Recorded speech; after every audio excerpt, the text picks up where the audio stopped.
Hi everyone, my name is Keith, a machine expert with USACLEAN for over 11 years, and this is the x20BT from floorcare.biz. Now in this overview, I'm going to show you some tips and tricks on how to properly maintain your equipment to keep it running at peak performance, and it's also going to help minimize the cost and need of sending a service tech.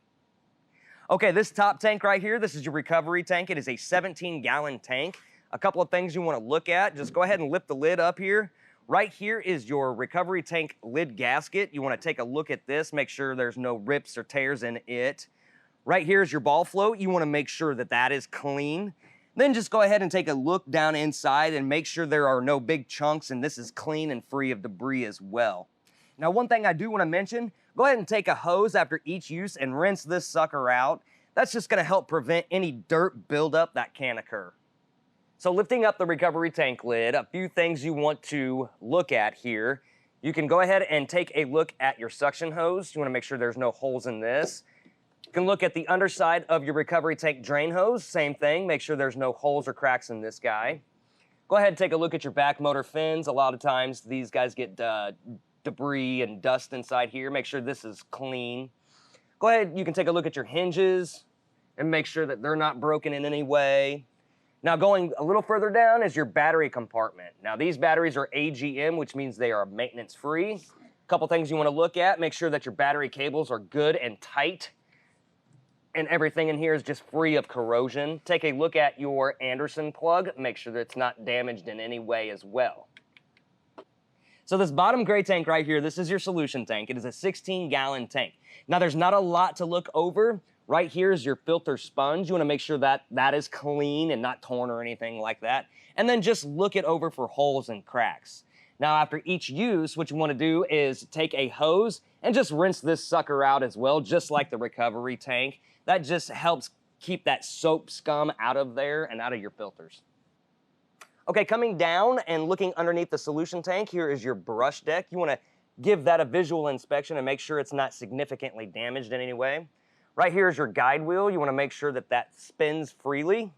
Here is your skirt. You want to make sure that the bristles on the skirt are not worn and you want to make sure the skirt is not damaged. Now right here is your brush. You want to make sure that the bristles are not worn significantly. If they are, at that point you can change out your brush. Let's talk about the wheels. Right behind your brush deck are your drive wheels. You want to go ahead and visually inspect that. Make sure there's no cracks or big chunks missing out of it. Behind your drive wheel is your caster wheel. You want to visually inspect that as well and make sure that that's not damaged or worn in any way. Let's look at your squeegee assembly. A couple things you want to check out here are, let's look at your knobs.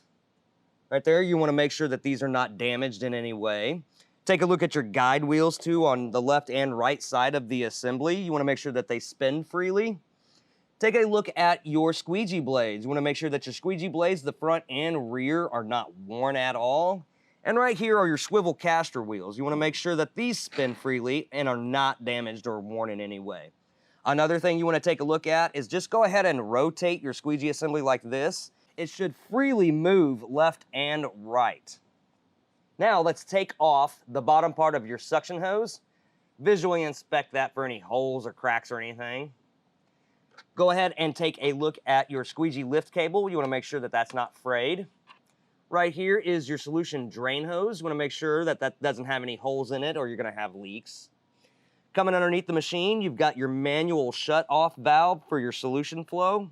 You want to make sure that that opens and closes freely and it's not seized up.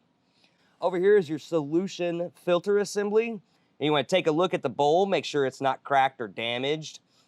You can also take it off and check the filter screen inside and make sure that that's not clogged up in any way. Otherwise, you're going to have solution flow issues. Coming over here next to your solution drain tube, right here is your brush deck lever. This raises and lowers the brush deck. You want to make sure that this is not bent in any way.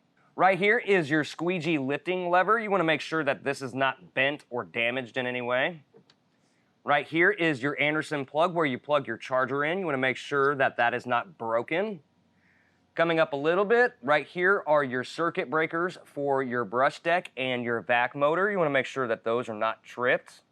Right here is your key switch. You want to make sure that your key switch is operable. And over here is your recovery tank drain hose, the top part. You want to visually inspect that for any holes or cracks.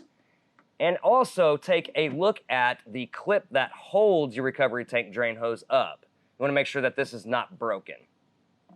So right here we have your vac motor switch and your brush switch. You want to go ahead and just make sure they're in good working order. In the middle here, you have your battery meter. You want to make sure that that's not cracked or damaged and is working properly. Right here is your forward and neutral and reverse switch. Up is forward, middle is neutral, and down is reverse. Over here is your speed potentiometer. This is what makes the machine go slow and fast. And right here is your control lever. You want to make sure that that's not bent, damaged, and is in working condition as well. And that about wraps it up for this machine. Once again, my name is Keith. For all the parts listed in today's video, plus thousands of diagrams and how-to repair guides, be sure to click the link in the description below or visit us on the web at USACLEAN.com. Now, if you like what you watch, go ahead and hit that like button and subscribe for future videos. Stay safe and thanks for watching.